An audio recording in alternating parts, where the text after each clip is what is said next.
This week's episode was originally broadcast in January 2025 during our Social Talent Live webinar. Visit socialtalent.com/live to make sure you catch our next event.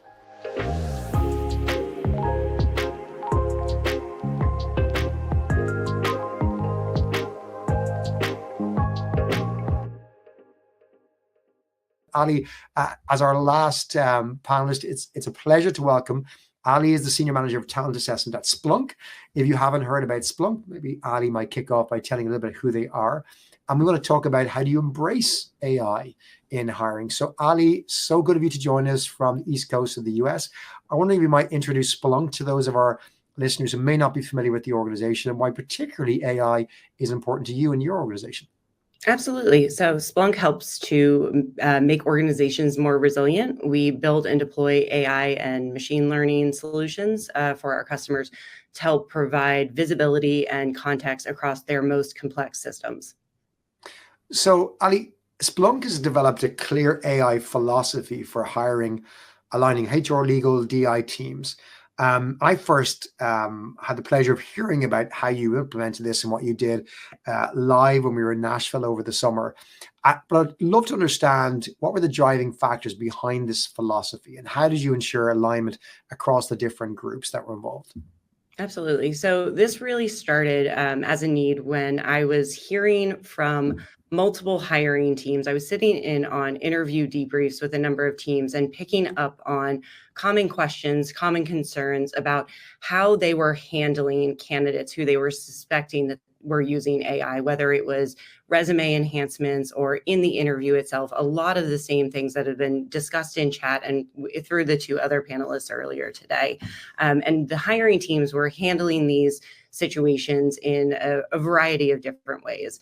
And while there are a number of things that we can do in the moment, I wanted to take a step back and say, really, the best way that we can address this problem was to identify the root and really try in earnest to prevent it from happening, which was the impetus for this initiative. So we wanted to get out into the front and at the point of application, let our candidates know what is our philosophy on how we expect them to, or how we expect them not to use and how we permit them to use AI. So that transparency piece is what really struck me about your approach, because certainly summer 24, when I heard you share this, you were the first company I'd ever heard of to take such a, I'll call it, proactive approach to this, rather than a defensive, what is this? We need to be fearful of it. Let's draw up a risk charter. You really seem to get out ahead of it. And that transparency piece, I think, is the cornerstone of this. Can you walk us through how you communicate your expectations and, let's call them, policies or guidelines to recruiters, hiring teams, but also candidates, to ensure we're all on the same page and everyone understands what's going to happen?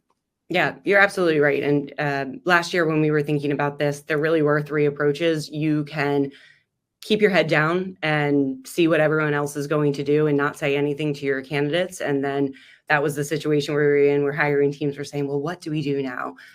You can take the approach of fully banning it, but then you run into the issues that, again, we've talked about in chat of, well, how do you reliably detect that? And then you can take the approach we did where we said, okay, we're going to embrace and we're going to coach.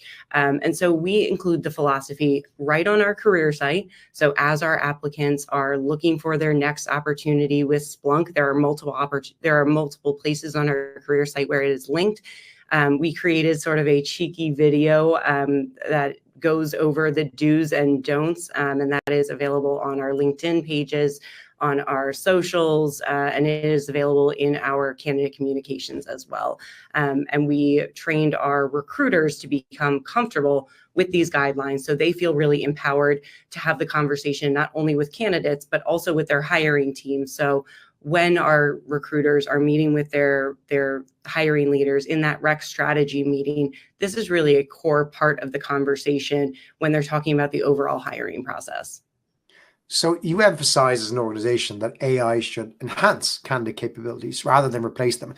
That's been a subject in the chat for the last 45 minutes or so. Ali, you've been joining into that conversation as well. Folks pushing back saying, hey, why can't we embrace this? Let's be less fearful. Can you share maybe some specific examples of how exactly you guide candidates to use AI appropriately during the hiring process? What do you encourage them to do? Yeah, so we've talked about resumes some, so I don't want to get in too much. I mean, I think we all agree spell check, grammar, innocuous tasks like that, that's a good use. Misrepresentation, making up experiences, that's a bad use. One use that I really like is preparing for interviews. So if you think about the idea of a career coach, no one is going to say if a candidate takes a job description and brings it to a career coach and says, what sort of interview question should I expect to be asked during my interview? No one is going to consider that to be cheating. But access to a career coach is not universally accessible. So with AI, with ChatGPT or any other AI tool that you're using, you can take that same job description, you can put it into the tool, and you can say, what sort of interview questions should I expect to be asked? That is a great way to democratize access to a resource that otherwise probably would have been pretty limiting. I think that's a really powerful tool. It's a really great way to increase DEI initiatives. And it's really a use case that was at the forefront of my mind when I was thinking about why I don't want to ban AI just wholesale. I love that.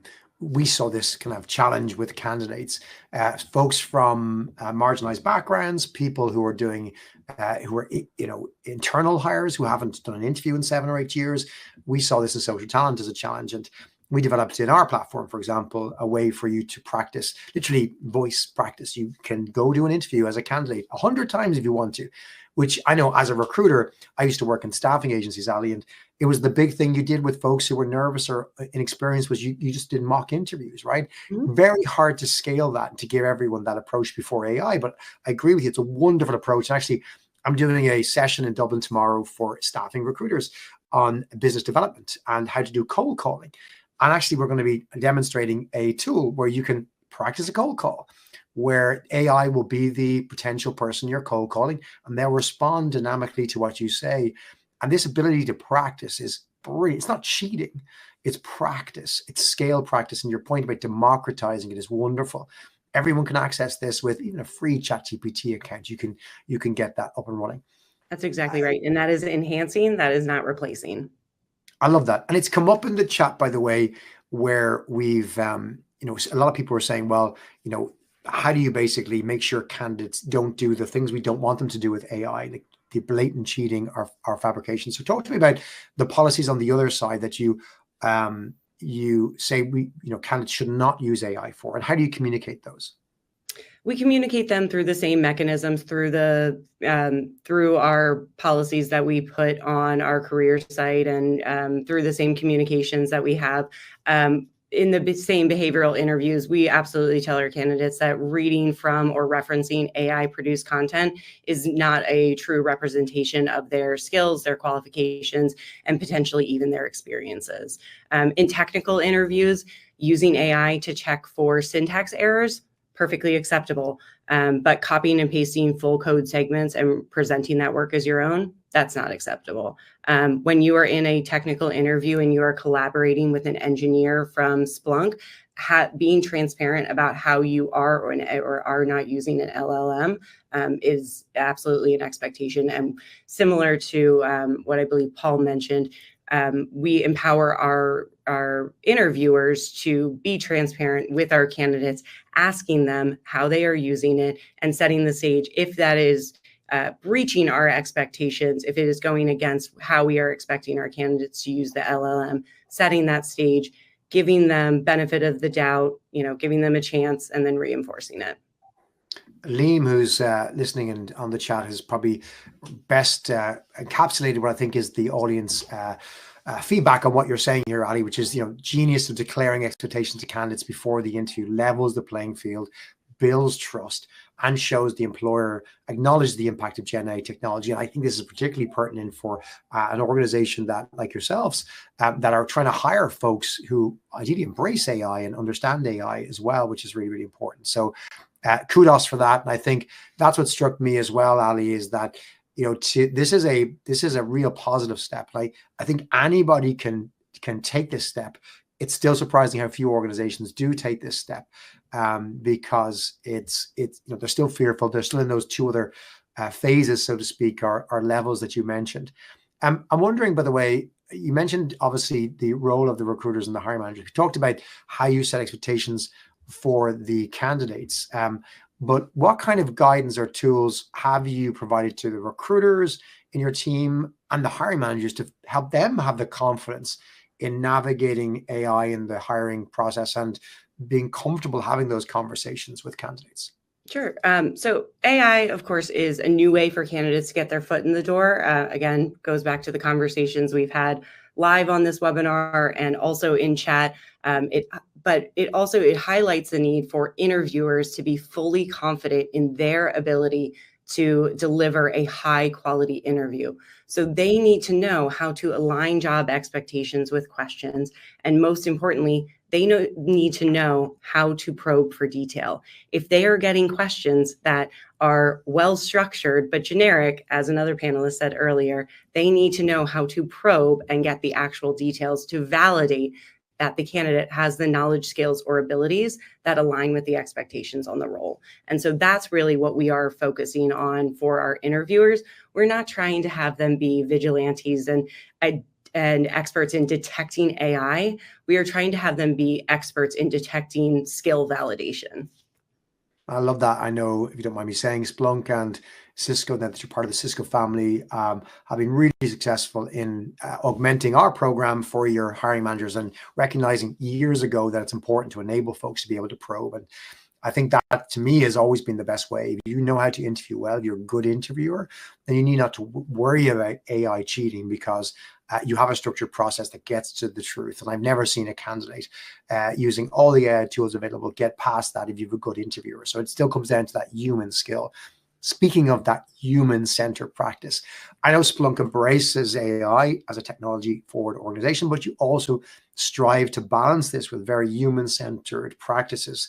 You still do in-person interviews when necessary or as appropriate. So how do you try and strike that balance in a way that still aligns with your hiring goals?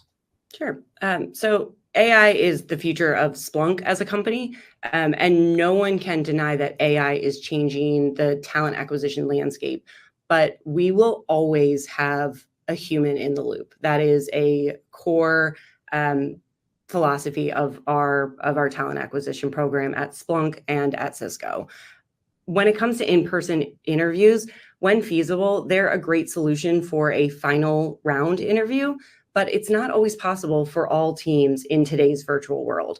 And additionally, I would caution teams from over-indexing out of fear of AI. We are not going back to the days of paper resumes. So I don't want people to think because they fear AI, we must go back to all in-person interviews.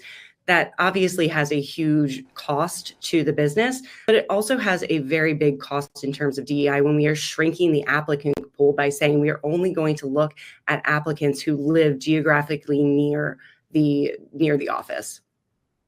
So we have a customer who shared with us that their CEO, in a panic, said we need to go back to in-person interviewing for everything. And the talent acquisition team said, no problem, we'll cost that for you. And they went back with a cost of an extra $8 million a year.